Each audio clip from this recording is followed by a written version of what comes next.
दोष न लगे, इसमें समझदारी है। बस सारा जगत अनेक गुणों को नहीं देखता, लेकिन एक दोष को देख करके उसकी निंदा और आलोचना करने लगता है। जगत की यही वृत्ति है, जगत के जीवों की ऐसी ही वृत्ति देखी जाती है कि भाई आप कितना भी गुणवान हो, संपन्न हो, महिमावान हो, लेकिन यदि एक कमी आप में है, सब खत्म हो गया उस एक कमी के पीछे। एक दोष, एक गलती, एक अपराध सारे गुणों को नष्ट कर देने वाली है। तो देखिए, ये चर्चा करने के उपरांत अब ज्ञानियों की वैचारिक दशा बतलाते हैं। पेज नंबर 228 पर ईर्ष्या के कारण अज्ञानी दूसरों के गुणों के प्रति द्वेष करके उनके अविद्यमान दोषों को प्रकट करता है। अज्ञानी क्या करता है? ईर्ष्या सुहाता नहीं है, दूसरों की प्रशंसा नहीं सुहाती, दूसरों की बड़ाई बर्दाश्त नहीं होती। तो उस ईर्ष्या के कारण गुणों के प्रति द्वेष करके, गुणों से जलते हुए नाराज होकर जो दोष उसमें है नहीं, ऐसे दोषों को प्रकट करता है। उसमें है ही नहीं, क्या है, कोई कमी नहीं है, कोई दोष नहीं है, लेकिन जबरदस्ती उसके गुणों से जलकर उसके ऊपर लांछन लगा देना और अपने अविद्यमान गुणों को प्रकट करता है। दोनों ही अविद्यमान को प्रकट कर रहा है। एक बात तो है कि अप्रकट को प्रकट कर रहा है, छिपी हुई बात को उजागर कर रहा है। तो फिर छिपी हुई बात को उजागर करने को तो रिसर्च कहते हैं। ये तो अच्छी चीज है, गवर्नमेंट बहुत बढ़ावा दे रही है, लेकिन भाई जो बात प्रकट की जा रही है वो बात होनी चाहिए, नहीं है और कहे तो झूठ हो जाता है। दूसरे में अविद्यमान दोषों को जबरदस्ती बता रहा है जो दोष है ही नहीं, और अपने में जो गुण नहीं है उनको खाम-खामे गुण रूप से प्रतिपादित कर रहा है, बखान कर रहा है। अविद्यमान दोषों को प्रकट करता है और अपने अविद्यमान गुणों को प्रकट करता है। कोई अपनी महिमा बढ़ाने के लिए बेला केला आदि अनेक उपवास करता है। 2 दिन का उपवास, 3 दिन का उपवास, 5 दिन का, तो सब 8 दिन का, 10 दिन का होने लगे। एक एक बढ़ाते चलते जब तक गाड़ी खिंच जाए तब तक उपवास। 3 दिन का कर लिया, फिर एक और कर लिया, एक और खेल लिया थोड़ा सा। आज देखते हैं एक छठा मिल जाएगा तो 6 हो जाएंगे, नहीं तो 5 तो ही 7 हो जाएंगे, तो एक और। अब हमें ये नहीं समझ में आता कि उन्होंने उपवास 10 दिन के किए या एक एक दिन के किए।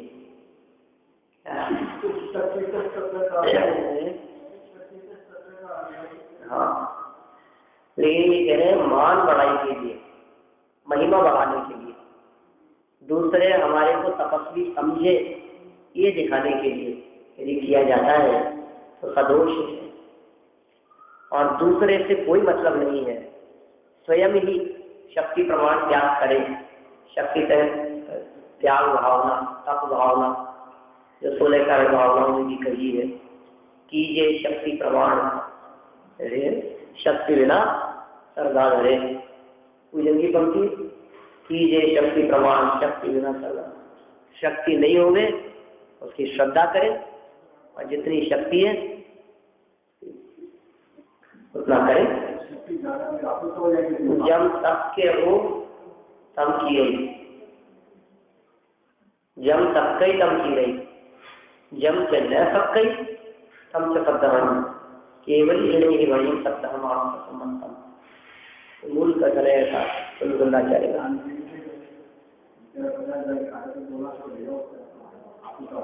हाँ, सब जगह सही। महिमा बढ़ाने के लिए बेला केला आदि अनेक उपवास करता है, परंतु अधिक विवेक दशा होने पर यह वृत्ति अच्छी नहीं लगती, अविवेकियों को अच्छी लगती। जब तक अविवेकी था ना तब तक तो ये तो बातें अच्छी लगती थी, और जब विवेकी हो गया, समझदार हो गया, तो खुद को ही अच्छी नहीं लगती। हमारे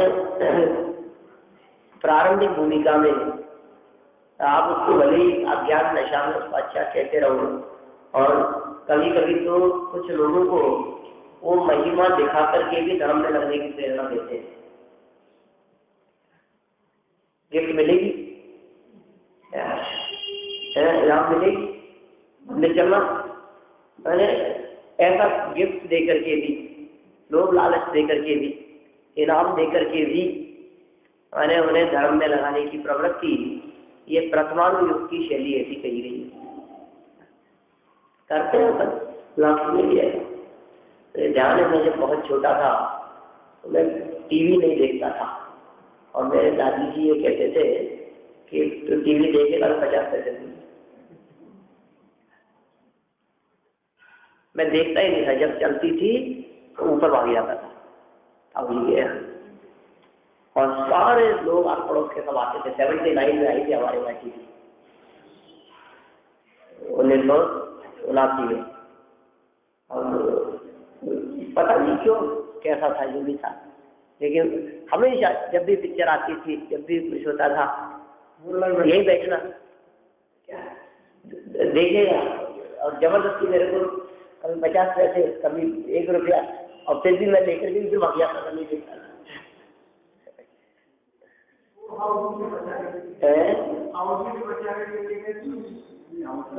नहीं ताऊ जी, हाँ 30 साल पहले की बात है, 28 साल खैर।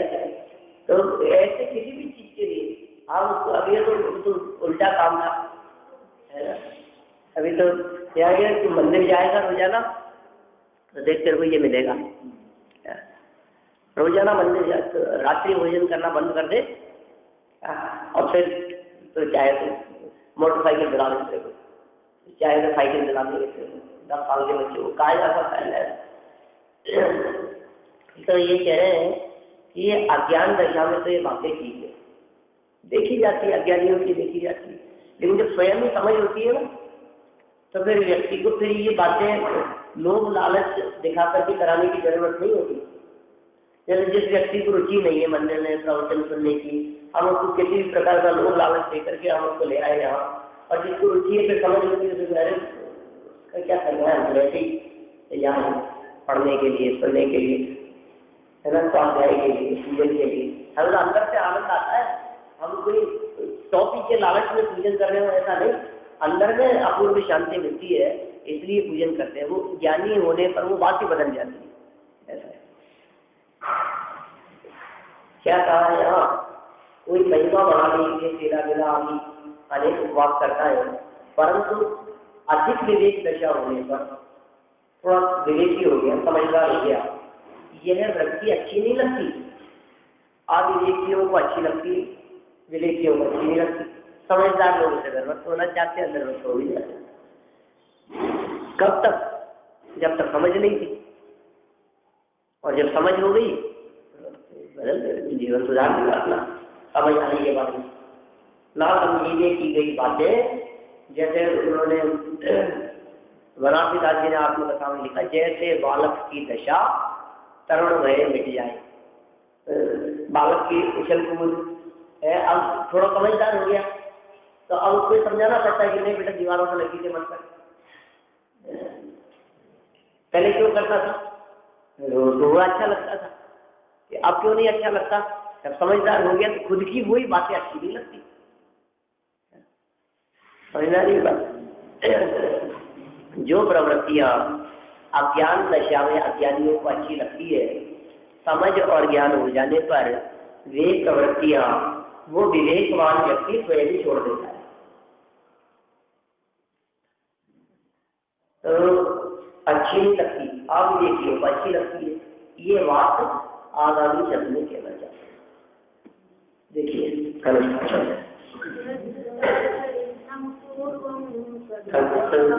चेष्टितम उत्तरोत्तर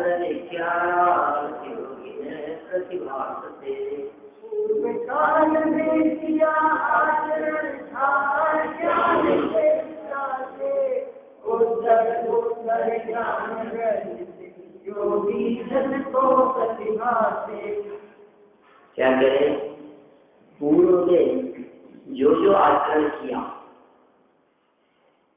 पूर्व में जो आचरण किया पहले हमारे द्वारा किया गया, और अर्थात दूसरों के दोष करे और अपने गुण प्रकट किए। पहले मैं बहुत निंदा करता था, चुगली करता था, दूसरों के दोष देखता था। अब क्या है, वैसा उत्तर उत्कृष्ट दशा होने पर योगीश्वरों को अज्ञान चेष्टा बाधित होती है। वे स्वयं ऐसा महसूस करते हैं हमारे द्वारा किया गया ये कार्य योग्य नहीं था, आगे करने योग्य नहीं है। फिर आप पहले किया था, एक बार जो गलती कर ली हो वो गलती दोबारा करना ये योग्य नहीं। उत्कृष्ट दशा होने पर योगीश्वरों को अज्ञान चेष्टा बाधित होती है। बाबा देखिए, दूसरों के दोष कहना और अपने गुण प्रकट करना अज्ञानियों को बुरा नहीं लगता, परंतु ज्ञानी योगियों को बुरा लगता है। क्या कहते हैं, अज्ञानियों को तो ये बात बुरी नहीं लगती, लेकिन ज्ञानियों को ये बात बहुत बुरी लगती है। कब, जैसे जैसे ज्ञान की वृद्धि होती चली जाती है वैसे वैसे भूमिका अनुसार बात है भाई, ठीक है। जैसे छोटे छोटे बच्चों को शब्द ज्ञान कराते हैं, अक्षर ज्ञान कराते हैं, तो ऐसे अनार सिखाते हैं। और ऐसे अनार का क्या लेना देना है?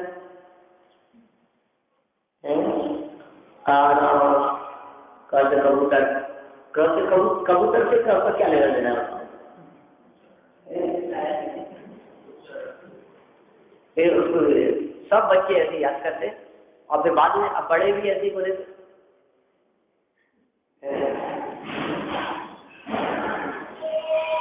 ऐसे कबूतर लिखना है, क ब बड़े की मात्रा क, ऐसे छोटे छोटे बच्चे किताब लिखना है, क ये कैसे छोटे की मात्रा क,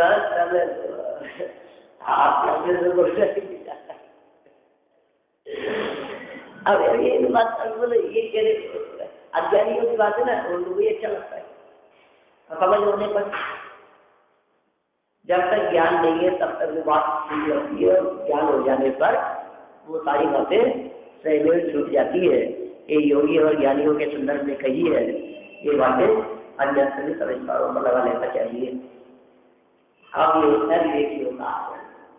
अब विवेकी किस तरह का आचरण करते देखिए, जो उत्तम ज्ञान परिणति से रहित है, और जो व्यक्ति उत्तम ज्ञान परिणति से रहित है परंतु उत्कृष्ट तप करते, फिर भी उनकी शरीर आदि में ममत्व बुद्धि होती है, लेकिन उससे क्या होता है, यह बात आगामी चलने के मन ये कहना चाहे हैं कि विवेक यदि होगा तभी आपका आचरण और आपका तप कार्यकारी होगा। हरे चंद्र देखिए,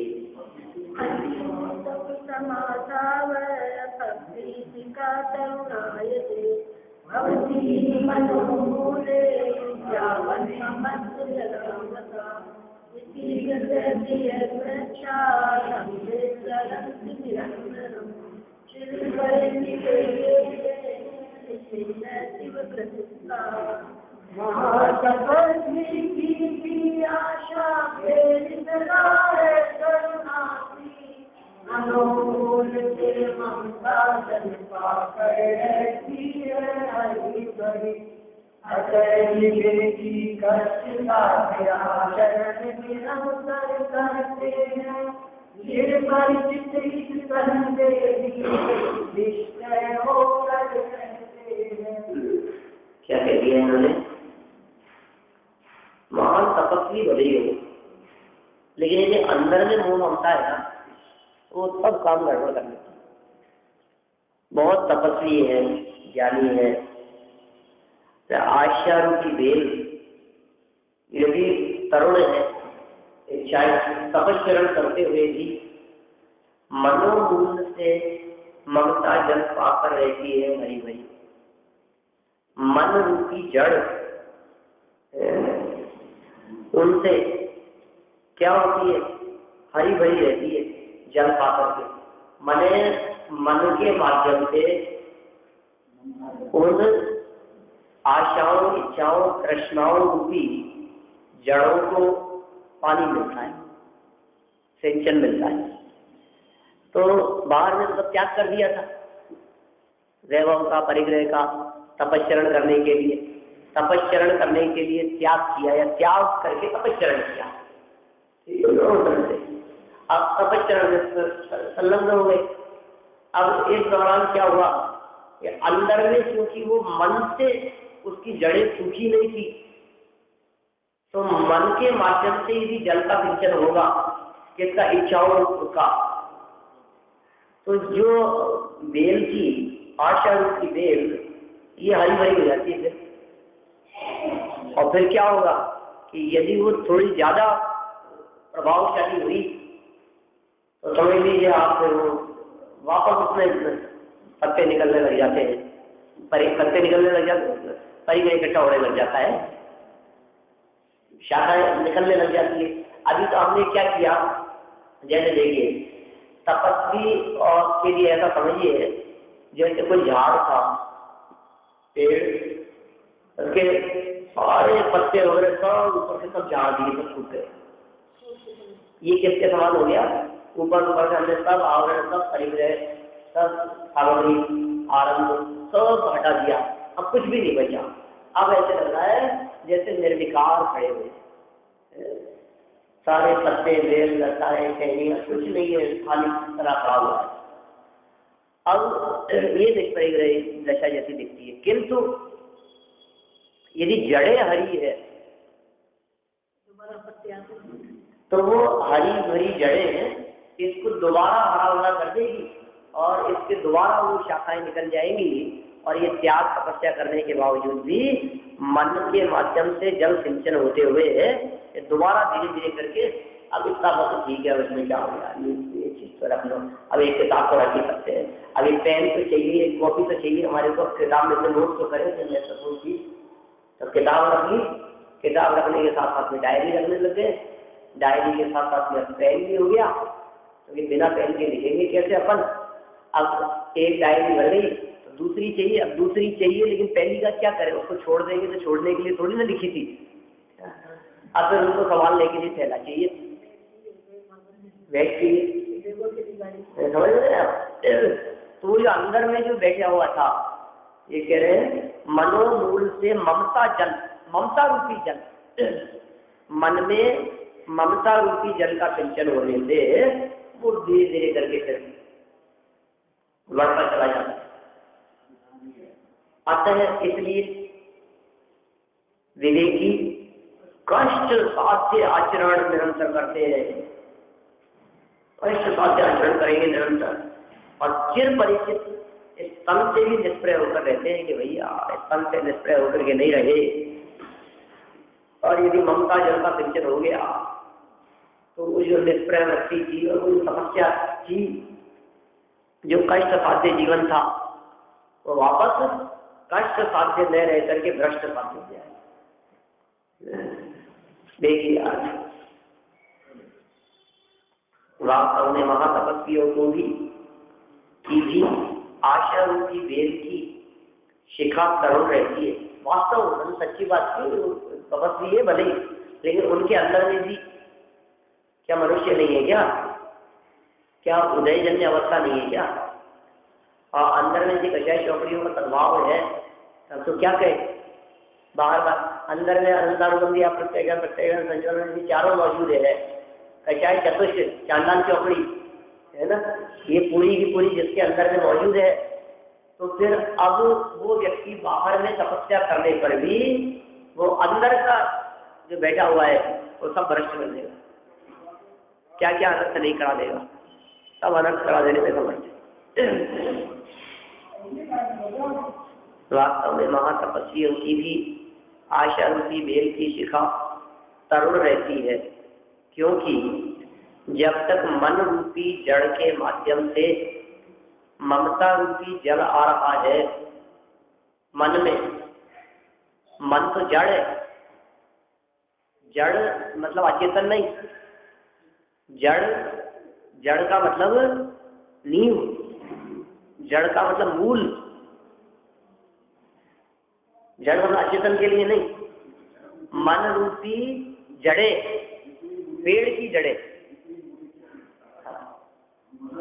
मूल मतलब जड़, यहाँ मूल नहीं मन है। यहाँ मन रूपी जड़ माने जिस तरह से वृक्ष की जड़ें दिखती नहीं है, लेकिन वृक्ष की वृद्धि और स्थिरता जड़ों पर कायम रहती है, ठीक उसी प्रकार अंदर में मन में चलने वाली विकृति की सुकृति ये दिखती नहीं है, लेकिन बाहर में दिखने वाली विकृति आदि ये मन रूपी जड़ों पर निर्भर करती है। अंदर में देखो बाहर में विकार दिख रहा है वो कोई मायना नहीं रखता, लेकिन वो जो बाहर में विकार दिख रहा है उस विकार की अंदर में जड़ें कितनी मजबूत है। बाहर में पंचेंद्रिय विषयों को भोगने रूप प्रवृत्ति दिख रही है, लेकिन उन प्रवृत्तियों की गहरी जड़ें अंदर मन रूपी जड़ें जिनमें ममता रूपी जल का सिंचन होता था वो कितनी गहरी है, वे इतनी गहरी नहीं है। देखो अनंतानुबंधी के चले जाने पर मानो सम्यक दृष्टि ज्ञानी जीवों के अंतरंग विकार वाली जो जड़ें थी वे नष्ट हो गई। अब बाहर से वृक्ष हरा दिख रहा है, मिथ्या दृष्टि के जैसे हरा भरापन दिखाई देता है वैसे सम्यक दृष्टि के हरा भरापन दिखाई देता है। अब दोनों एक जैसे दिख रहे, दोनों कोई लड्डू खा रहे हैं और साथ में बैठ करके खा रहे हैं क्या, और खूब हंसते मुस्कुराते हुए बातें करते हुए खा रहे हैं, एक मिथ्या दृष्टि और एक सम्यक दृष्टि। लड्डू खाने में मिथ्या दृष्टि तो कुछ तो अंतर होगा। एक के अंदर में जड़ें मजबूत है और एक के अंदर में भोगों को भोगते हुए भी जड़ें कमजोर हो गई है, खोखली हो गई है। अब ज्यादा लंबे समय तक ये वेश्यालिक की प्रवृत्ति नहीं दिखेगी। ये बाहर से जो ये चमक धमक दिखाई देती है वैभव की, बाह्य परिग्रह की, संयोगों की, ये ज्यादा लंबे समय तक अब नहीं चलेगी, क्योंकि अब तो ये संसार वृक्ष सूखने वाला है। संसार वृक्ष की जड़ें कहां पर है? संसार वृक्ष की जड़ें का मन में,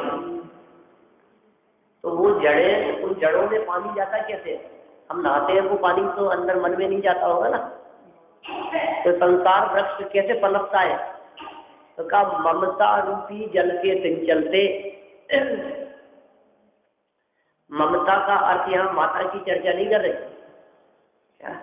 क्या ममत्व भाव की चर्चा कर रहे, एकत्व ममत्व भाव पर पदार्थों के प्रति जो ऐसी विकृति दिखाई देती है, कहते हैं वो जल है और उस जल का सिंचन कहीं बाहर में नहीं होता। जिनका अंतरंग में ममता रूपी जल ना होवे और ममत्व ना होवे और बाहर में प्रदर्शन दिखाई देवे, वो तो कहलाती है मायाचारी। क्या कहा? अंदर में ममत्व भाव ना होवे और बाहर में ममत्व प्रदर्शन करे, वो तो कहलाती है मायाचारी। और यहाँ जो बात कह रहे हैं, ये कह रहे हैं अंदर में यदि जड़ें मजबूत है ममत्व भाव की, मन रूपी जड़े और ममत्व भाव रूपी जल का सिंचन, तो फिर अब इस संसार वृक्ष को कोई कुछ नहीं बिगाड़ सकता इसका।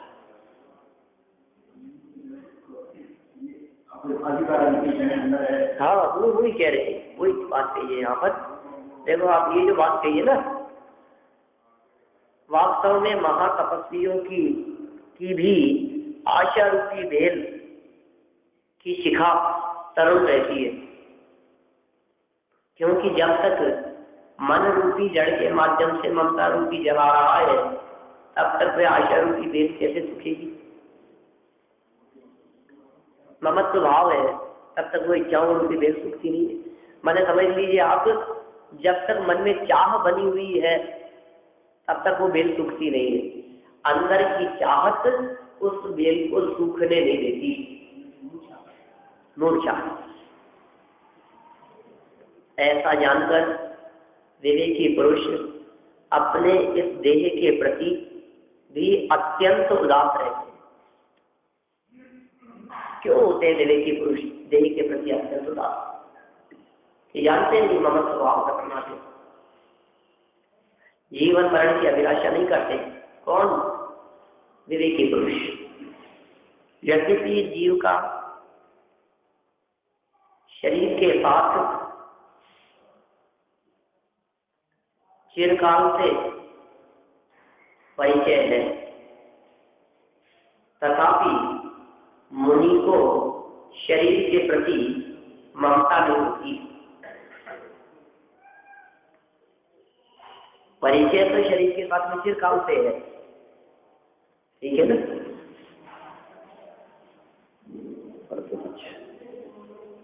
कोई है? हाँ हाँ, वही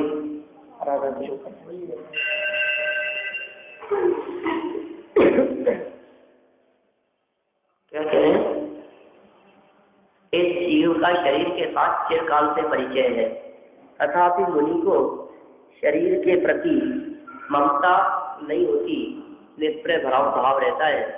वे शरीर के प्रति ममत्व भाव नहीं करते। वे कष्ट साध्य त्रिकाल योगादि से निरंतर शरीर का दमन करते हैं। शीतकाल में जलाशय के किनारे, ग्रीष्म काल में पर्वत के शिखर पर, ग्रीष्म ऋतु शिखर पर ठाड़े, और वर्षा काल में वृक्ष के नीचे निवास करना त्रिकाल योग कहलाता है। किस तरह से वे इस शरीर का दमन करते हैं, ये बातें यहाँ बहुत स्पष्ट कह दी है और बहुत सरल है, अनेक बार हमने सुनी भी है। तो कहते हैं ना, तरुतन वर्षा की घड़ियों में हम तारक पान किया करते तो दोनों की घड़ियों में। इससे पहले ये लाइन कौन सी है?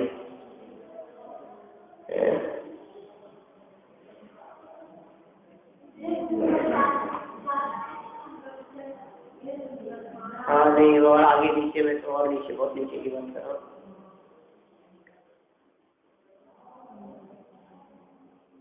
करते तप शैल नदी तट पर, तरतल वर्षा की घड़ियों में, सब तारक पान किया करते सुख दुख दोनों की घड़ियों में। क्या कह रहे हैं? करते तप शैल नदी तट पर, करते तप शैल नदी तट पर, शैलों में पर्वतों के ऊपर जाकर के तपस्चरण करते हैं, या नदियों के किनारे जाकर के तपस्चरण करते हैं, या फिर तरुतल वर्षा की घड़ियों में, तरुतल वृक्ष के नीचे। कब? कि वर्षा के समय पर। एक तीन प्रकार के मौसम है, एक सर्दी का समय है, एक गर्मी का समय है, और एक बरसात का समय है। गर्मी के समय में पर्वतों के ऊपर, शीतकाल सर्दी के समय समुद्र किनारे, नदी किनारे, झरनों के किनारे ठंड के समय, और बरसात के समय तरुतल पेड़ों के नीचे।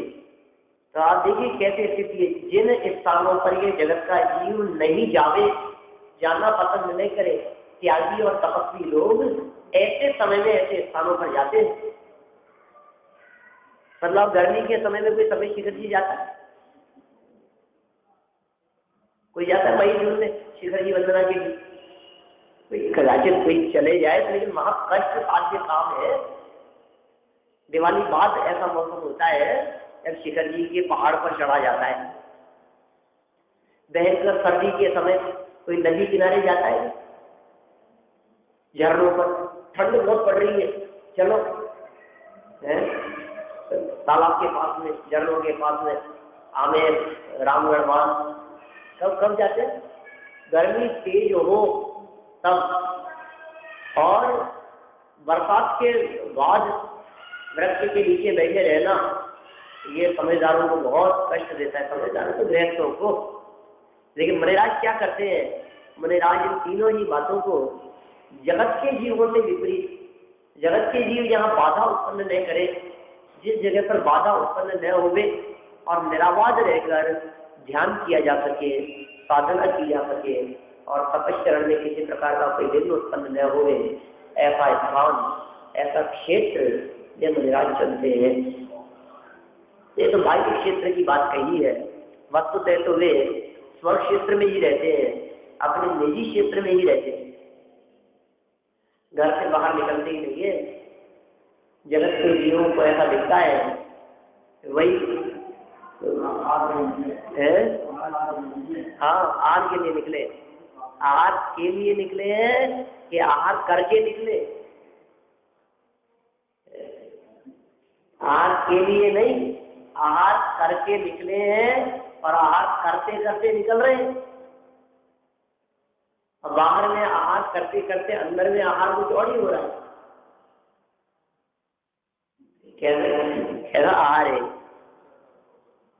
हाँ, अंदर में शुद्धो वियोग, अंदर में अत्यंत आनंद, गुणस्थान, छठवां सातवां, फिर सातवें में जाते हैं, क्षण क्षण में अंतरंग होते हैं। बड़े की विषय बड़ी अद्भुत है, अलौकिक है। सिद्धों से बातें करते हैं तो कैसे बड़े की महिमाएं शास्त्रों में कही गई है। अरे क्यों चुना ऐसा स्थान? इसलिए चुना कि यहाँ कोई नहीं आए, एकांत चाहिए, ध्यान के लिए एकांत चाहिए, एकांत के बिना ध्यान नहीं, ठीक है ना? आयोजन एकांत में नहीं और प्रयोजन एकांत में करता है। एकांत में आयोजन होता है, आप अकेले में आयोजन क्या होगा? आयोजन के लिए तो भीड़ चाहिए, लोग चाहिए, पब्लिक चाहिए। और यहाँ क्या बात कर रहे हैं? उनको आयोजन प्रयोजन से कोई मतलब नहीं है, जग प्रपंचों से कोई मतलब नहीं है। सर्व जग प्रपंचों से बचे हुए, छूटे हुए और चालित रहने वाले महामुनिराज ग्रीष्म ऋतु में शिखर पर करते तप शैन, करते तप, कहां पर? शैन, पर्वतों पर। और फिर क्या कह दिया? नदी तट पर, नदी के किनारे, पर्वतों पर, नदी के किनारे। वाह, कैसी प्राकृतिक अच्छे सुंदर सुंदर जगह उन्होंने देख रखी है। यही करते हैं महामुनिराज जी। हम लोग तो उनके मजे हैं, हम तो ऐसी जगह पर कभी कभी जाना चाहते हैं। वो रहते ही वही है, वहां बैठ के क्या तपस्या करते होंगे, कहीं में ध्यान लगाते होंगे कि भाई साहब वहां उस समय नहीं जाते जिस समय आप जाना पसंद करते हैं। क्षेत्र का काल के साथ में तालमेल न हुए गड़बड़ी हो जाती है। क्षेत्र और काल, क्षेत्र हमारी जगह और काल मतलब समय, मौसम, कौन से मौसम में कौन सी जगह जाना। नहीं, अभी तो कहीं जाने का प्रोग्राम नहीं बना, क्योंकि अभी तो सर्दी पड़ने लगी। सब चीजों के अंदर समय और क्षेत्र, कौन सी जगह पर और कौन से मौसम में, ये दोनों का तालमेल नहीं हुए तो गड़बड़ हो जाती है। अकेले जगह देख करके काम करेगा तो काम नहीं चलेगा, और अकेले मौसम के भरोसे काम चलेगा तो काम नहीं चलेगा। पर्वत पर, लेकिन कौन से मौसम में? नदी किनारे, लेकिन कौन से मौसम में? वृक्ष के नीचे, लेकिन कौन से समय में? तो जो समय आपको पसंद होता हो, मुनिराज उससे विपरीत समय चुन लेते हैं, विपरीत जगह चुन लेते हैं। आप जिस समय नदी किनारे जाना चाहेंगे उस समय मुनिराज पर्वत पे चढ़ना चाहिए। जिस समय आप पर्वतों पर चढ़ने का मन रखेंगे उस समय मुनिराज नदी किनारे जाकर बैठ जाएंगे। जिस समय बरसात आ रही होती है उस समय व्यक्ति पेड़ के नीचे खड़े होते हैं, लेकिन जब बरसात रुक जाती है तो लोग वहां से चले जाते हैं और मुनिराज वहां करके बैठ जाते हैं। तो चले क्योंकि अब रुकने के बाद भी यहाँ खड़े रहे, देखो बरसात रुकने के बाद में पेड़ से 10 फुट की दूरी पर खड़े हो तो आप भीगोगे नहीं। बरसात रुकने के बाद और रुकने के बाद में पेड़ के नीचे खड़े रहे तो 10 मिनट में पूरे भीग जाओ। टपकते रहेगा, झरता ही रहेगा पानी उसके नीचे, डब डब डब एक एक बूंद बूंद करके। तो मुनिराज क्या करते हैं कि जहां हम नहीं वहां मुनिराज हमसे दूर रहना चाहते हैं, जगत के जीवों से दूर रहना चाहते हैं। ऐसा स्वरूप है मुनिराजों का। देखिए क्या कहा है, शीतकाल में जलाशय के किनारे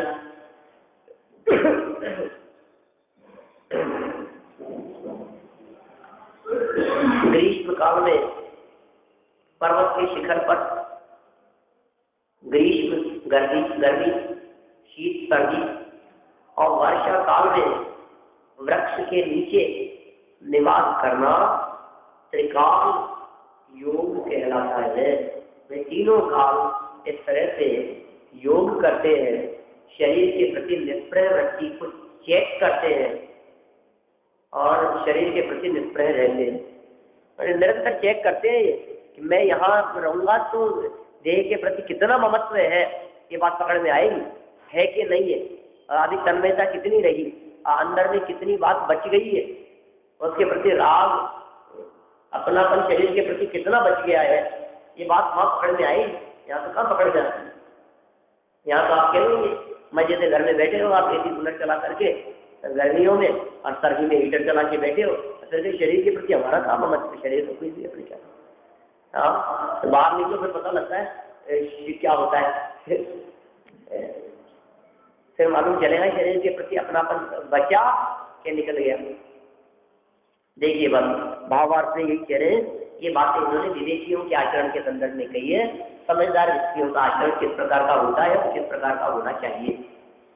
जिस प्रकार बेल की जड़ को जल से सींचने पर उसकी शिखा हरी भरी रहती है, सींच रहे हैं जड़ को और शिखा हरी। वृक्ष की बात नहीं करके बेल की बात नहीं, बेल और वृक्ष में फर्क है।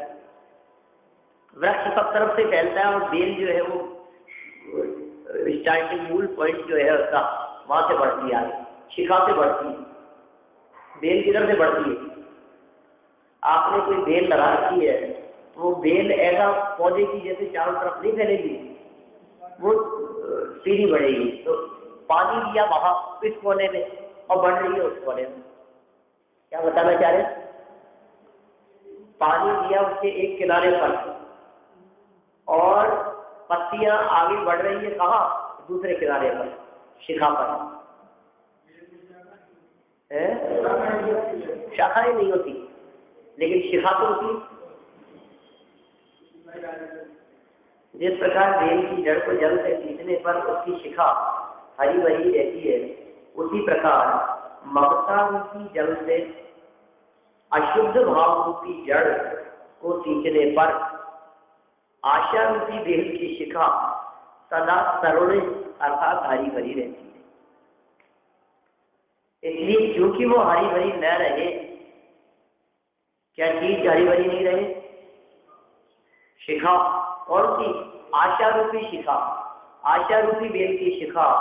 यदि आप उसको मिटाना चाहते हो, आशा तृष्णाओं को यदि आप जीतना चाहते हो, उन पर यदि आप विजय प्राप्त करना चाहते हो, तो अशुद्ध भावों रूपी जड़ों को ममता रूपी जल मत खिलाओ। अशुद्ध भाव यदि उत्पन्न हो जाए तो उनके प्रति विरक्ति भाव लाओ, उनके प्रति ममत्व भाव मत लाओ। तो इसके लिए क्या करना पड़ेगा? तो इसके लिए तन और चेतन को भिन्न भिन्न जानना पड़ेगा। तो तन और चेतन की भिन्नता की चर्चा आगामी शब्द ने कही है।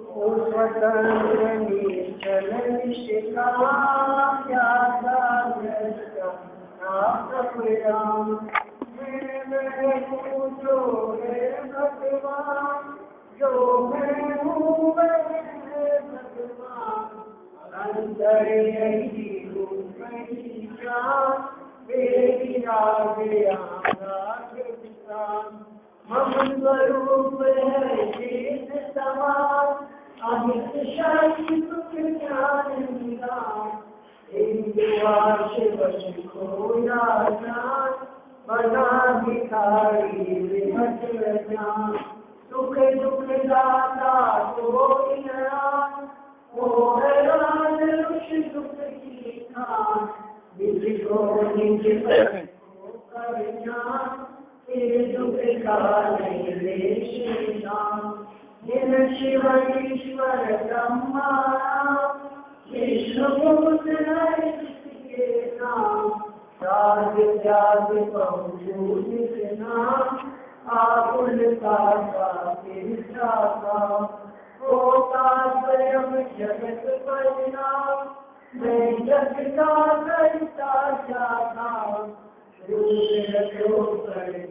परिणाम सहजानंद रघु अभिराम दूर रतो परिणाम सहजानंद रघु अभिराम नाश देखो ज्ञान के प्रकाश के आपा परिभाष देखो मनुष्य खाली है समुद्र ज्ञान देखो मंदिर दीवान देखो सफर किसान देखो कर्म प्रमाणीय अनुभव पाए देखो जीव के साय देखो सताए देखो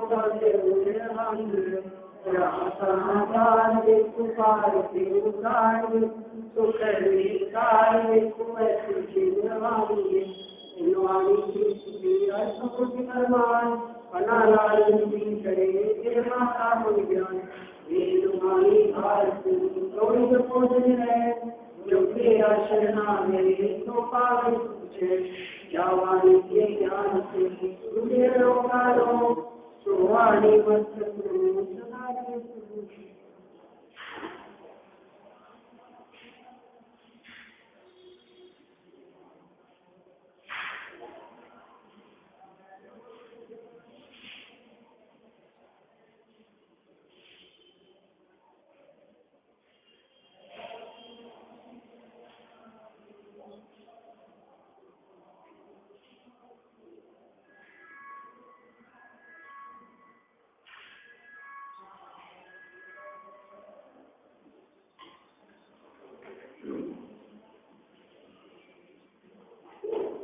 सुनारे शांति